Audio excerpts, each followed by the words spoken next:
Thank you, Reverend Howard. Hello, amazing class of 2023. This is my first time up here, and I am so proud that my first commencement is with your class. All right, before we go any further, echoing Reverend Howard, there's something we're called to do to start this ceremony. Today, of course, culminates your individual paths at Penn, but you didn't walk alone.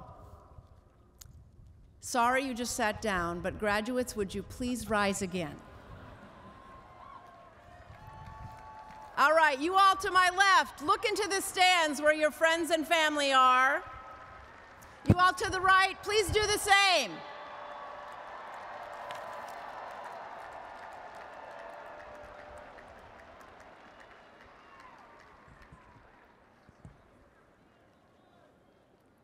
All right, now you can be seated again. I think you see what I see. You see an army of people who lent you their love and their support toward your success. Your families, your dear ones, your spouses, your partners, your friends, your mentors.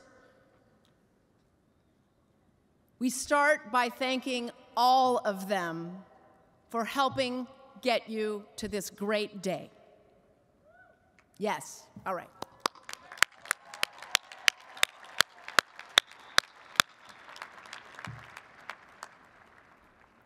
The volume of your cheers, the scope of your army, the community that helped carry you here, they illustrate my message today.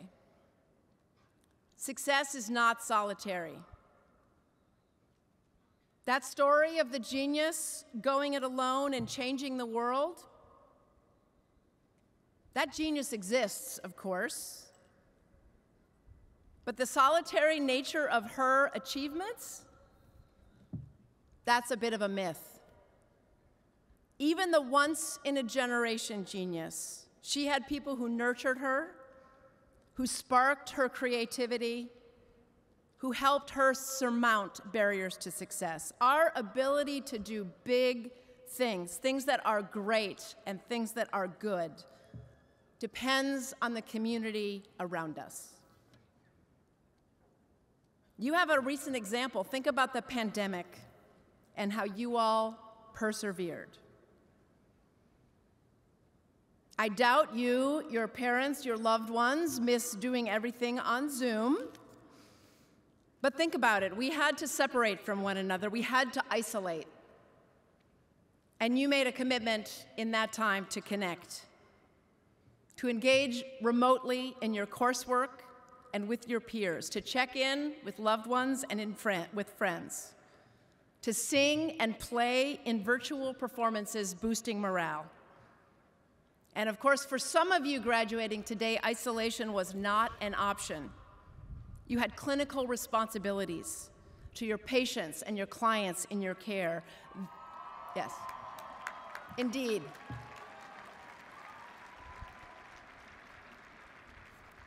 And their health and well-being came before your own, to the admiration of us all. But through it all, that solidarity with others allowed you not only to survive, but to thrive, and much of it on Zoom. There was, I think, a secret to that success. Let me give you an image. Think about a very large rock. It's a rock that stood between you and your diploma, too wide to skirt, too big to lift, too heavy to roll. But moving the rock is what you had to do. This is a story as old as our species. From our earliest days, one of our defining features has been our drive to do things beyond the ability of any one individual. Our earliest tools were things that amplified our strength and our reach. Tools like the fulcrum and the lever. If a person has a stick long enough and a fulcrum in the right spot, they can move great weight. We know how levers work thanks to the ancient Greek inventor Archimedes. He was the first to discover the mathematical proof for what in physics is known as the force multiplier. Now get back to your rock. You push, you heave, you might even swear. You kick it, but the rock doesn't budge. But then you bring to bear your lever, your force multiplier. And voila, the rock moves aside, your class peers, your path clears, and your diploma is in reach. Of the principle Archimedes discovered and its profound implications, he had this to say: "Give me a place to stand, and I will move the world." Force multipliers obviously go beyond our mechanical inventions. I'm talking today about the power of our social inventions. Community as a force multiplier. Your place to both stand and move the world. The idea encompasses your family, both related and chosen. Those people who, when they heard of your dreams and your goals, helped you attain them. It's the friend by your side, bouncing ideas, pulling all-nighters, and not pulling their punches when you needed that tough love. It's the mentor, the teacher, the coach, the director who understood who you wanted to become and devoted extra time to help elevate your game, to hone your skills, to advance your research. It is the multitude who in numberless ways amplify your strength and your reach. And this isn't a one-way street. You benefit, but you contribute as well. You are a force multiplier for others, helping to amplify strength and reach of those around you. This kind of community is what Penn is all about. We get the word university from the Latin universitas, which means the entirety or the whole. We all bring our insights, our skills, ourselves to the table, and together, we're able to do so much more than one of us could do alone. Exhibit A, maybe the best one, is the fact that we are now here in person. Jokes about Zoom aside, we're not together logging in to a web stream because of the collaboration of two remarkable Penn scientists, Dr. Katie Carrico and Dr. Drew Weissman.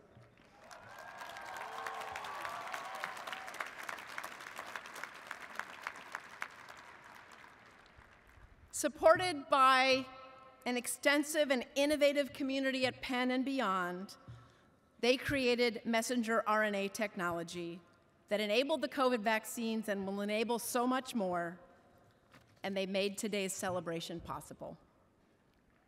Yes.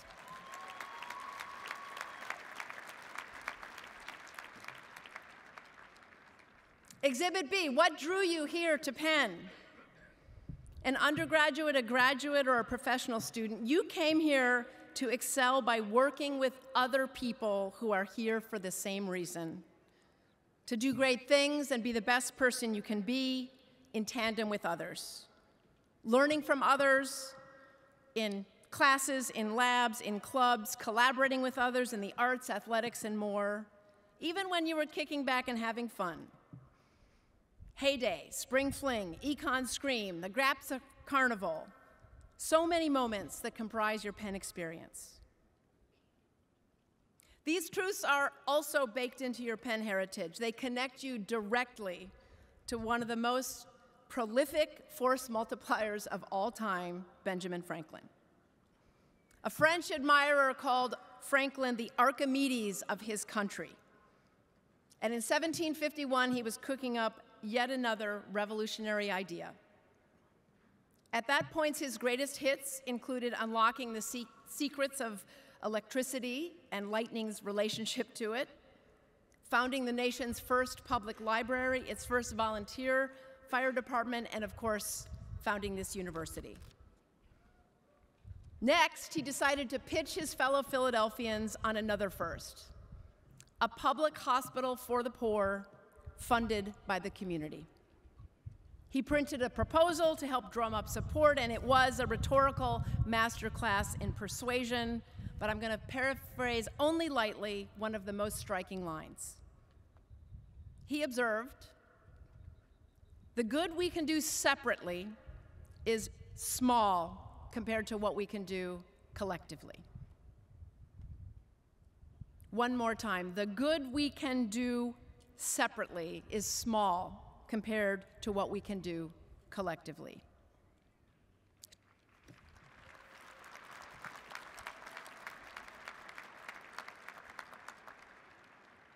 To do great things like enduring pandemics and ending them, to do good things like improving the lives of those around us, and to contribute just as we benefit, please remember that community is a force multiplier. It is our place to stand and our means to move the world. All right, at the beginning I asked you to stand again. Now I want to put the shoe on the other foot. Please, everyone here, friends, families, loved ones, trustees, alumni, faculty, staff, and guests, our Big Penn family, please stand with me and give it up for the amazing class of 2023.